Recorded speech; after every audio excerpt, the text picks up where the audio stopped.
Vamos a ver el tema número 7 de la asignatura Fomento y Orientación Laboral, en el cual vamos a fijarnos en la primera parte de la presentación, en lo que es la libertad sindical, los derechos que tienen los sindicatos y cómo actúan.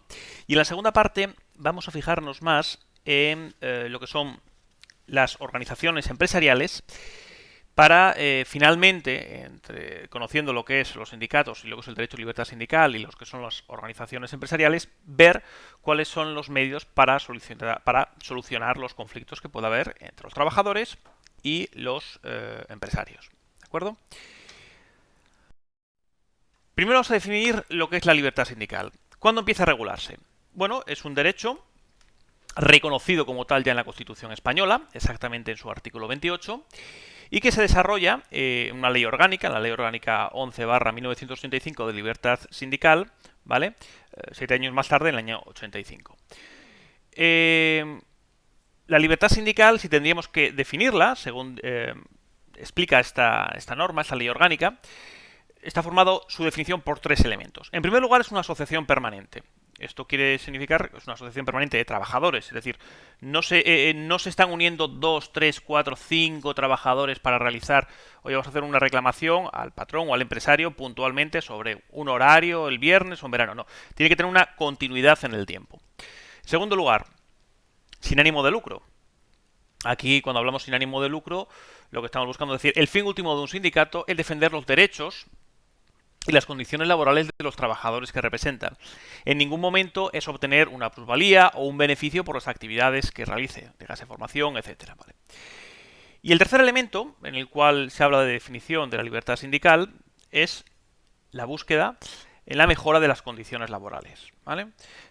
Como habíamos hablado antes, podemos hablar de salario, podemos hablar de horarios, podemos hablar de una serie de beneficios sociales, etcétera. ¿Vale?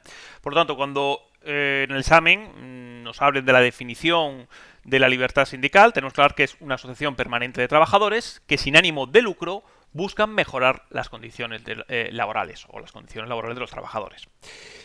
¿En qué se basa el derecho a la libertad sindical? Se basa principalmente en 4 puntos, ¿vale? Que son la libertad para fundar un sindicato, ¿vale? En el cual está restringida, no todo el mundo, la libertad también para afiliarse libremente, los trabajadores que una empresa, quien quiere se afilia, quien no quiere no tiene por qué afiliarse. También la capacidad que da para elegir a sus representantes, los cuales hablaremos ahora entre los 2 tipos de representantes que hay. Y por último, tener actividad sindical, ¿vale? En el cual vamos a ver cuáles son sus principales acciones, que las veremos más adelante, ¿no? Como por ejemplo realizar informes, trabajar en la elaboración del convenio colectivo, etcétera. Hay una pregunta que es ¿quién queda excluido de esos derechos? Esta es una pregunta que suele ser bastante característica de los exámenes, ¿vale? La mayoría de los trabajadores, una inmensa mayoría, pueden fundar un sindicato, afiliarse, etcétera, pero hay una serie de elementos que quedan, o de trabajadores que quedan excluidos. Hablamos de jueces, magistrados, fiscales, guardia civil y cuerpos y fuerzas de seguridad del Estado. Repito, esta es una pregunta que suele ser bastante habitual en los exámenes en las diferentes comunidades autónomas. ¿De acuerdo? Tipos de representación. Bueno, digamos que hay 2 tipos de representación, ¿vale? Tenemos la representación sindical, que es la representación de los trabajadores, pero aquellos que están afiliados a un sindicato, ¿vale? Pongamos una empresa, imaginamos una empresa grande, pongamos Telefónica, una multinacional española, ¿vale? En el cual hay personas que están afiliadas a un sindicato, ¿vale? Y estos representantes sindicales representan a esas personas que están afiliadas. Y la representación unitaria, que está formada por la representación de todos los trabajadores de una empresa, con independencia de que estén afiliados o no. ¿Vale? Dentro de la representación sindical tenemos que diferenciar, ¿vale?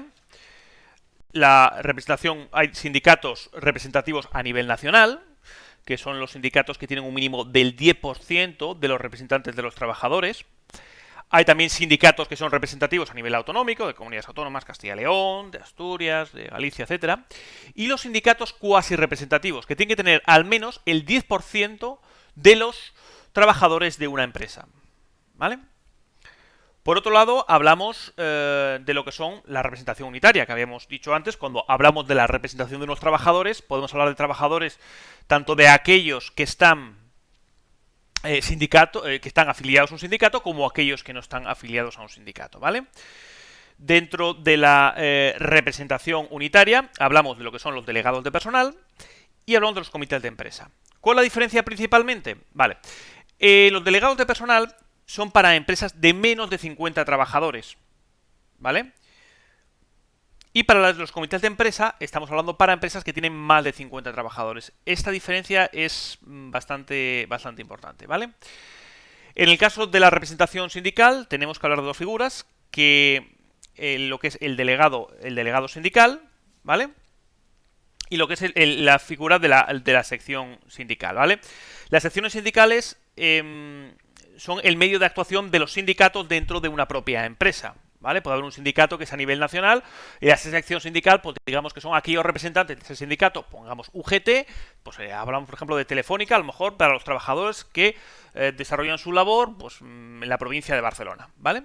Y los delegados sindicales dentro de los sindicatos son elegidos por los trabajadores y son los que representan a esa sección sindical en concreto. ¿De acuerdo?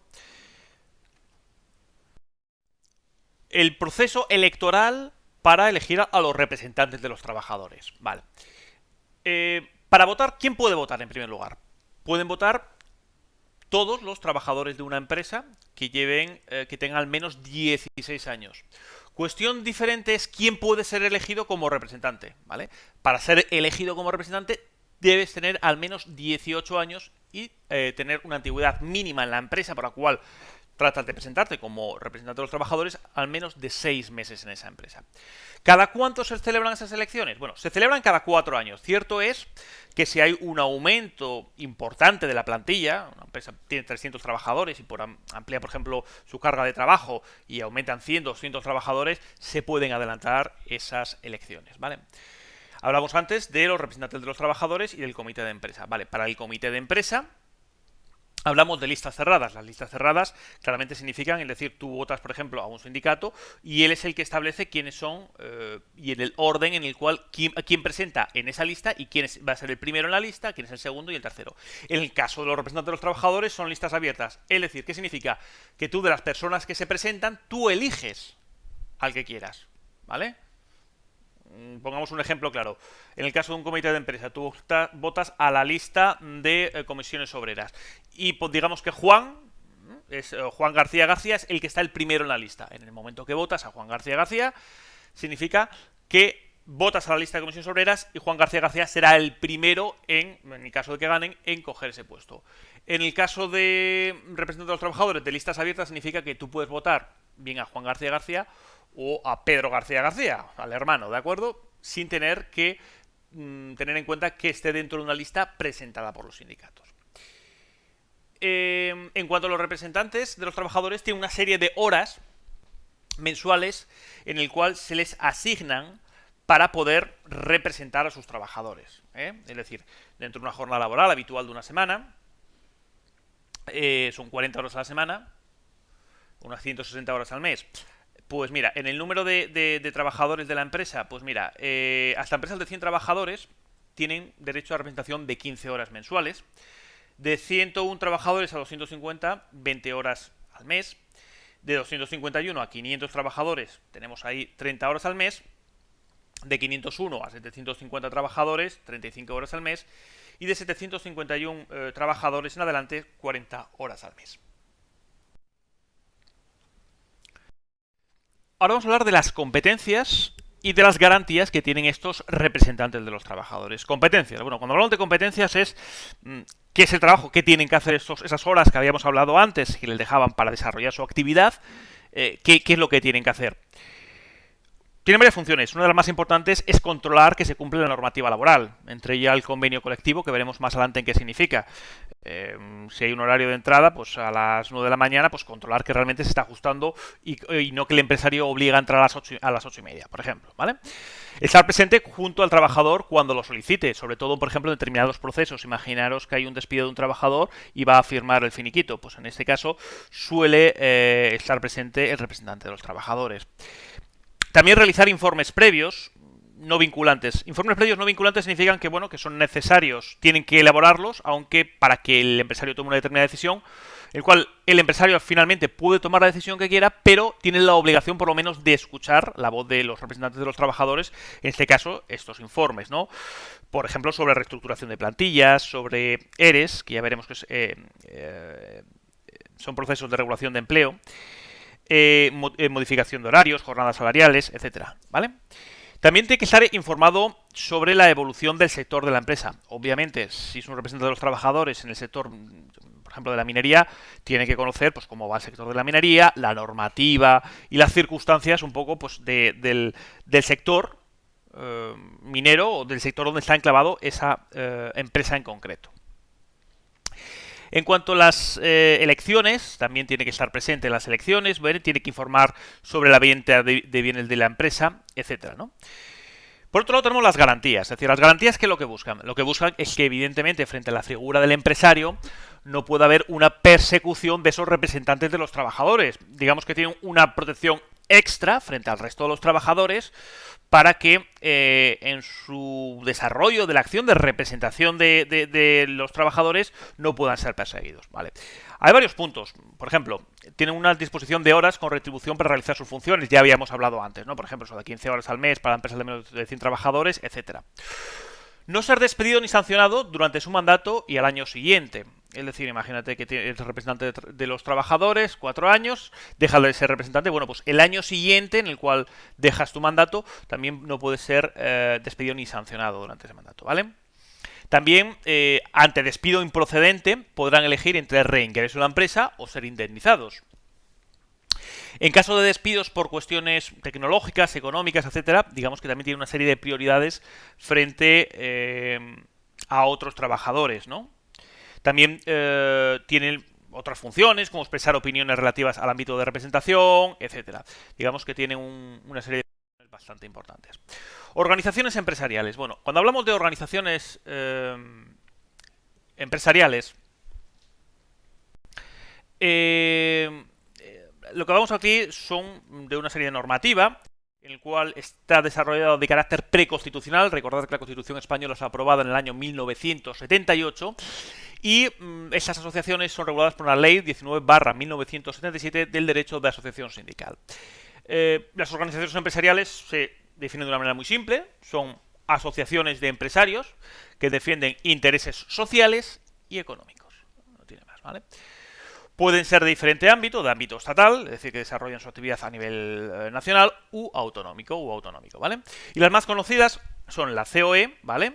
Que es el acrónimo que significa Confederación Española de Organizaciones Empresariales, y la CEPIME, que es la Confederación Empresarial de la Pequeña y Mediana Empresa. Esos son las dos principales que tenemos en España.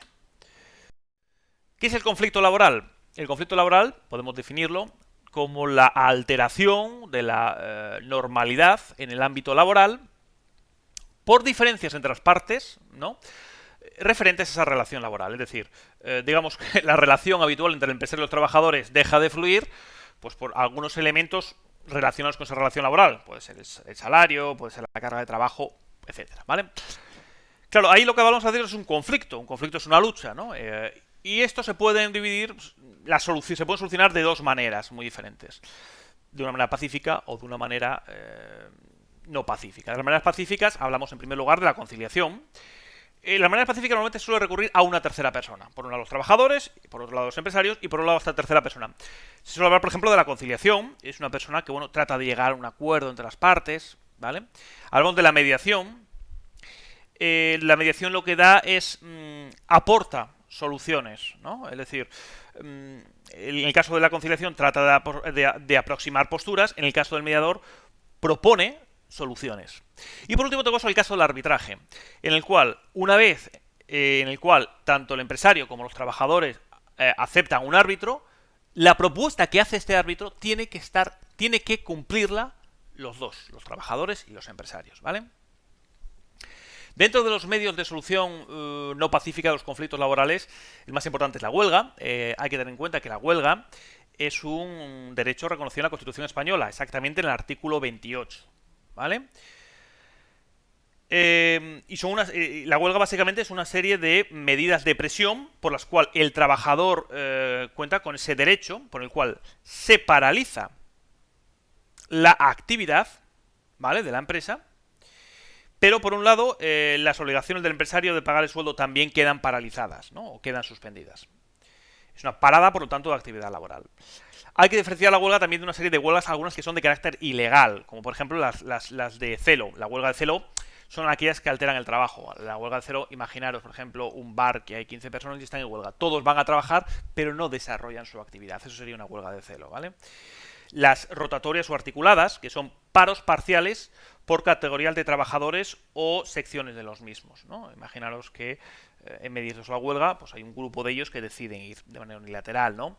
Las que son llevadas a cabo por motivos políticos o solidaridad. Las que pretenden alterar lo establecido en convenio en su periodo de vigencia. El convenio que veremos ahora es un acuerdo entre las partes, en este caso entre el trabajador y los empresarios, y debe respetarse. También son ilegales las huelgas estratégicas, como son, por ejemplo, imaginaros una producción de un coche en cadena. Uno monta el neumático, el otro monta el motor y el otro la transmisión. Imaginaros que solo los que se encargan de realizar la transmisión entre las ruedas y el motor se ponen en huelga. Aunque solo realicen ellos la huelga, paralizan toda la actividad, ¿no? También son ilegales aquellas que van contra la ley. En cuanto al cierre patronal, es una suspensión colectiva del trabajo por decisión del empresario. Él mismo puede acordar este periodo en caso de huelga. Está muy regulado y evidentemente en los casos en los que haya cierre patronal sin causa correctamente justificada puede tener consecuencias legales, civiles y laborales para el empresario. ¿De acuerdo? En cuanto al convenio colectivo. Bueno, el convenio colectivo es una parte fundamental en el cual básicamente digamos que hay un acuerdo escrito entre los representantes de los trabajadores y los empresarios para fijar y regular las relaciones de trabajo, sindicales y económicas. Simplificando, se ponen de acuerdo el empresario y los trabajadores sobre salarios, sobre horarios, etcétera, ¿vale? Y es un acuerdo que llegan entre ellos. Hay diferentes tipos de aplicación de los convenios colectivos. Hay unos que son líneas que son diferenciaciones a nivel geográfico, es decir, unos convenios colectivos pueden ser a nivel nacional, otros pueden ser a nivel provincial o local. Funcional, es decir, por ejemplo, por ramas, es decir, uno que es el convenio de la construcción, otro que puede ser el del metal, etcétera. Temporal, es decir, la vigencia de ese convenio, puede ser durante una parte, etcétera. Y también puede ser personal, puede que afecte a alguno de los trabajadores de una empresa u otros no. Por ejemplo, conocéis muchas veces los sindicatos, por ejemplo, en las compañías aéreas hay un sindicato normalmente que se suele encargar de los pilotos, hay otro sindicato que se suele encargar del personal de tierra, etcétera. Pero todos esos convenios, en el cual habíamos dicho que regula un poco la relación entre el trabajador y el empresario, tienen la característica de que tienen un contenido mínimo, ¿vale? Por ejemplo, el ámbito de aplicación, ya lo habíamos hablado antes, que hay diferentes ámbitos geográficos, funcional, etcétera. También los procedimientos de denuncia, es decir, en el caso de un incumplimiento, cómo se articula, cómo se realiza eso también. La comisión paritaria, que es la comisión paritaria, digamos que son, en el caso de que haya conflictos, quiénes son los encargados de solucionarlo. Y también se habla, por ejemplo, de cláusulas como la cláusula de descuelgue salarial, la cláusula de paz, etcétera. La cláusula de descuelgue salarial, vuelvo a repetir, también es otra de las preguntas características de muchos exámenes en muchas comunidades autónomas. La cláusula de descuelgue salarial permite que empresas con poca estabilidad económica y para evitar el cierre de la empresa o de la actividad económica puedan eludir el régimen salarial establecido en el convenio. Habíamos hablado que en el convenio uno de los elementos que se pueden cerrar es el elemento salarial. Bueno, pues imagina la cláusula de despliegue salarial que, bueno, a determinadas circunstancias, para evitar el cierre, digamos que esos acuerdos que se había que llegar en el convenio, pues no se cumplen, ¿vale? También se habla de la cláusula de paz laboral, que es una renuncia temporal al ejercicio de huelga. Si recordáis, el ejercicio de huelga es un ejercicio regulado en la propia Constitución española, es un derecho fundamental, por lo que el carácter temporal, renuncia temporal al ejercicio de la huelga es fundamental. Es decir, el derecho a la huelga no se puede eliminar de un convenio con un carácter indefinido. En cuanto a la negociación colectiva, hay una serie de fases, ¿no? La negociación colectiva, la negociación por la cual se llega a acordar ese convenio colectivo, ¿vale? Primero tenemos la parte de propuesta de negociación. Pues hombre, pues empieza por comunicar a las otras partes la intención de negociar, de manera escrita, etcétera.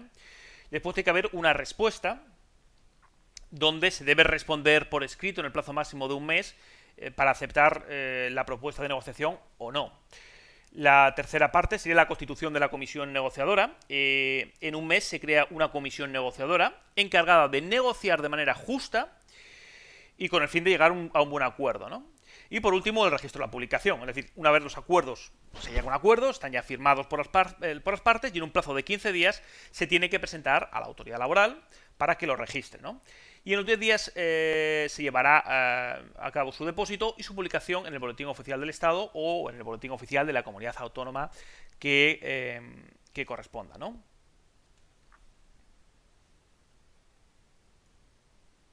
Con esto queda terminado el tema 7 de fomento y orientación laboral.